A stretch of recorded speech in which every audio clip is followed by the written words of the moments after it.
श्री गणेश दत्त गुरुभ्यो नमः।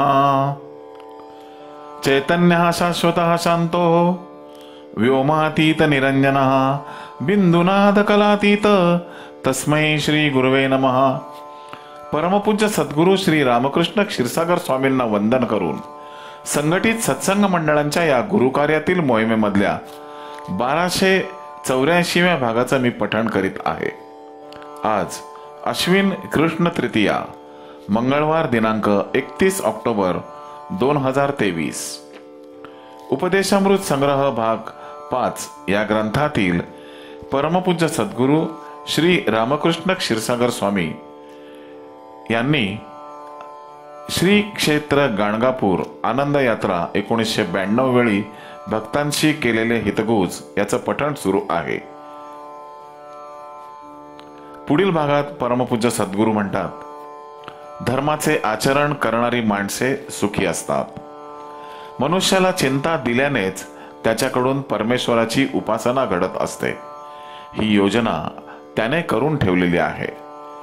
आता नाडी परीक्षा गेली असून मनुष्याचीच परीक्षा घेणे चालू झाले आहे। श्रीमंत रोगीच हल्ली लवकर बरा होत असतो। दरवाजावर फक्त लिहिलेले असते की रोग्याची सेवा हीच परमेश्वरी खरी सेवा, पण आत मात्र उलटाच प्रकार दिसून येतो। जिथे रोगी असतात तिथे चांगले डॉक्टरच नसतात, तर जिथे हॉस्पिटल भरलेली दिसतात तिथे डॉक्टराच्या हुशारीने रोगी बरेच होत नसतात। पैसेही जमवण्याचा हा एक मार्ग झाला आहे। मलाही गेल्या दुखण्यात पुण्याला हलवले होते।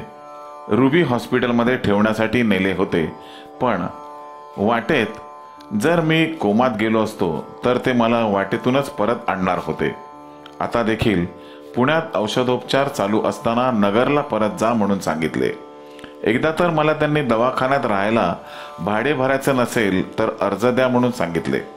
मी काही अर्ज तर त्यांना दिला नाहीच, तर वरती बिल द्या, मी पैसे देतो म्हणून सांगितले। अनेक भक्त दवाखान्याचे भाडे भरायला तयार होते आपले, तर त्यांचे कशाला ऐकायचे? आमची काळजी घ्यायला व अब्रू वाचवायला ती शक्ती सदैव आमच्या पाठीमागे उभी असते। मीही माझ्या कर्तव्यात आचरणात कुठेही कमी पडत नाही। तुम्हीही तुमची कर्तव्य व्यवस्थित पार पाडित राहा। कर्तव्य निष्ठेने व प्रामाणिकपणे करीत राहा। यावर ईश्वर सेवा तेव्हा आपोआपच घडेल। हल्ली कार्यकर्त्यातही नोकर वर्ग काम करीत नाही। मी सरकार विरुद्ध बोलत नाही, परंतु ते तेवढे जागृत नाही हे निश्चित। कार्यालयात काम करणाऱ्यांचे प्रमाण खूप कमीच असते।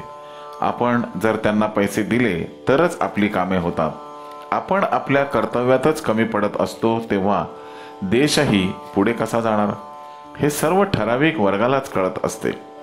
कमी दर्जाची माणसे साहेब झाल्याने ते इतरांच्या वरिष्ठ दर्जाच्या मदतीने सर्व कामं करीत असतात। शास्त्राने ठरवून दिल्याप्रमाणे सर्व वर्गाच्या माणसांनी आपली कर्तव्ये पार पाडली पाहिजेत।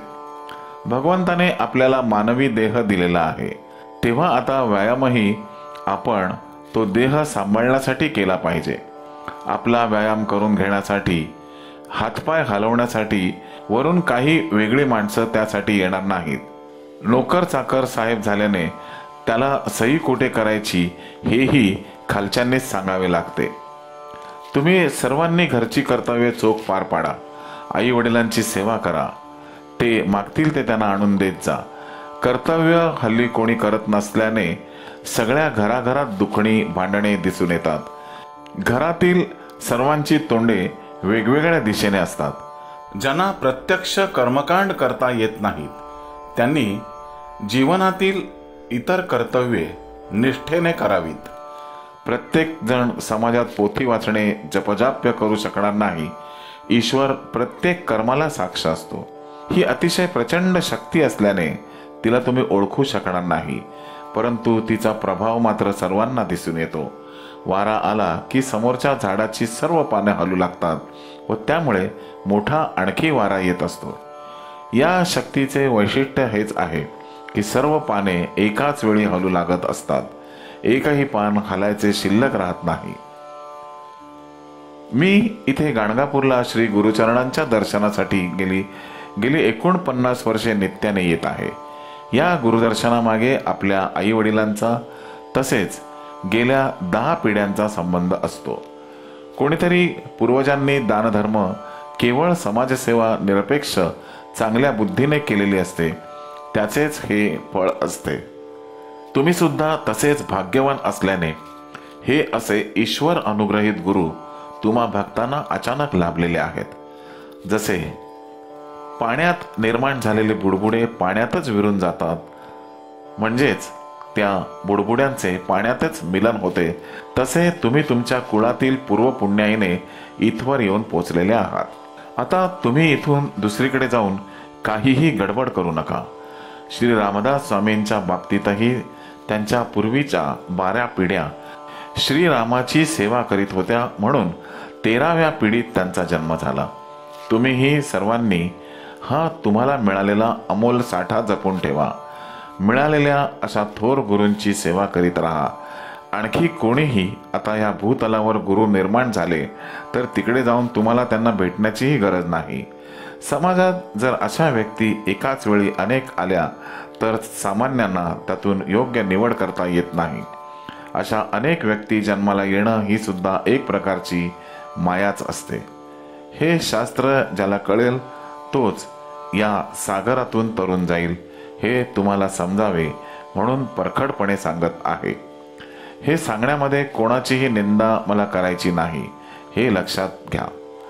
ही शक्तीच तशी मोठी असल्याने तिच्या पुढे आपण काहीही करू शकत नाही. तुम्ही सर्वजण कर्तव्य करीत राहा, त्याचे फळ यथावकाश तुम्हाला मिळेलच. ऑफिसमध्ये जसे तुम्ही व्यवस्थित कर्तव्य करीत राहिल्यास तुम्हाला प्रमोशन मिळते, तसेच हेही आहे. श्री गुरुदेव दत्त. गुरुबंधू आणि भगिनीनो, या आशीर्वादाच्या पुढील भागाचं पठण उद्या सकाळी 6 वाजता. श्री गुरुदेव दत्त.